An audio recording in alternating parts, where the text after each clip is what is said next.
എങ്ങനെയുണ്ട്? കൊള്ളാമല്ലേ? ഇതൊരു വീടിൻ്റെ ഹാളിൽ കിടക്കുന്ന ഡിസൈനാണ്. ഇത് ഡിസൈൻ വർക്ക് ചെയ്തതല്ല, ടൈലിടാൻ പൈസ ഇല്ലാത്തതുകൊണ്ട് അതിന് ഗ്രിപ്പ് വെച്ചതുമല്ല. എല്ലാത്തിനും പ്രഗത്ഭന്മാരായ അന്യസംസ്ഥാന തൊഴിലാളികൾ ടൈലിട്ടതായത്. വീട്ടുകാർക്ക് അതിനെക്കുറിച്ച് വലിയ ഗ്രാഹ്യമില്ലായിരുന്ന കാലത്ത് അവരെ വർക്ക് ഏൽപ്പിച്ചു. ഒരു ടൈല് പോലും ഇല്ല, വളരെ സിമ്പിളായിട്ട് കൈക്ക് പിടിച്ചാൽ പൊങ്ങിപ്പോരും.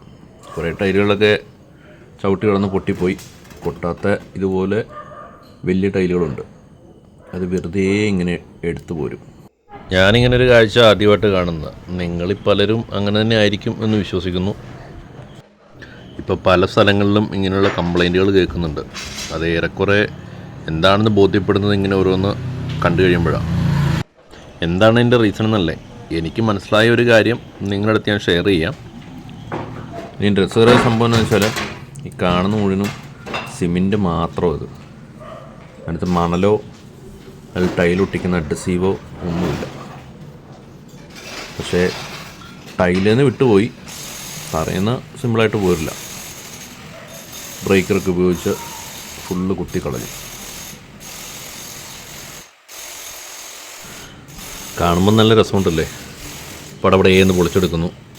പക്ഷേ ശരിക്കും ചിന്തിച്ചാൽ ആ വീട്ടുകാർക്ക് എത്രത്തോളം നഷ്ടം വന്നിട്ടുണ്ടാവും. ഇത് ചെറിയൊരു ക്വാണ്ടിറ്റി ഒന്നുമല്ല ഈ സംഭവം ഇടാൻ വേണ്ടിയിട്ട് ഉപയോഗിച്ചിരിക്കുന്നത്. പക്ഷേ ആ കുത്തിപ്പൊളിച്ചെടുക്കുന്നത് ഒരു ടൈലിട്ടേക്കുന്ന ഏരിയയിൽ നിന്ന് ഏകദേശം 2 കൊട്ട 2.5 കൊട്ടയോളം പൊളിച്ചെടുക്കുന്ന സിമെൻ്റുണ്ട്. അവർക്ക് പിന്നെ അറിയില്ലാത്തൊരു കാലത്ത് ചെയ്തതാണ്. ഇപ്പം പലരും അറിഞ്ഞുകൊണ്ട് തന്നെ അന്യസംസ്ഥാന തൊഴിലാളികളെ പല ജോലികൾ ഏൽപ്പിക്കുന്നുണ്ട്. അവർ വളരെ നിസ്സാരമായിട്ട് അതിനെ കണ്ട് ഇതുപോലെ ചെയ്തു വെക്കും. പിന്നീടാണ് ഓരോ കാര്യങ്ങൾക്കും നഷ്ടം സംഭവിക്കുന്നത് ഓരോ വീട്ടുകാരും തിരിച്ചറിയുന്നത്. നേരത്തെ ചെറിയൊരു ലാഭം നോക്കി ചെയ്യുന്ന പണിയത്. പിന്നീട് എത്രത്തോളം നഷ്ടം ഉണ്ടാകുമെന്ന് ഈ ഒരു നിസ്സാര വർക്ക് ചെയ്യുന്നതെന്ന് നമുക്ക് മനസ്സിലാവും.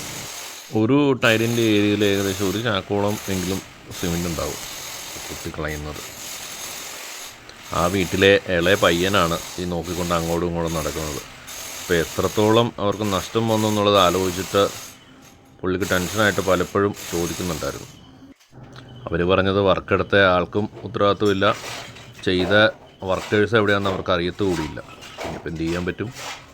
വൃത്തിയാക്കിയിടാൻ വേറെ ഓപ്ഷൻ ഇല്ലാത്തതുകൊണ്ട് അവരിത് റീപ്ലേസ് ചെയ്യാൻ തീരുമാനിച്ചു. വന്ന നഷ്ടം അങ്ങനെ പോട്ട് ചെയ്ത് വെച്ചു. ഏകദേശം ഒരു 1.5 ഇഞ്ചോളം കനം ഉണ്ടാവും അവരാ യൂസ് ചെയ്തേക്കുന്ന മെറ്റീരിയൽ. അതെല്ലാം റിമൂവ് ചെയ്തു. നേരത്തെ ടൈലിട്ട ഒരു ഏരിയ ആണെന്നിപ്പോൾ കണ്ടാൽ തോന്നത്ത് പോലുമില്ല. ആ ഒരവസ്ഥയിലായി. എന്തായാലും പുതിയ ടൈലെടുത്തു, നല്ല ഭംഗിയായിട്ട് തന്നെ ഇട്ടിട്ടുണ്ട്.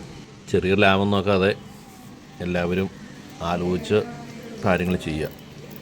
Okay, by.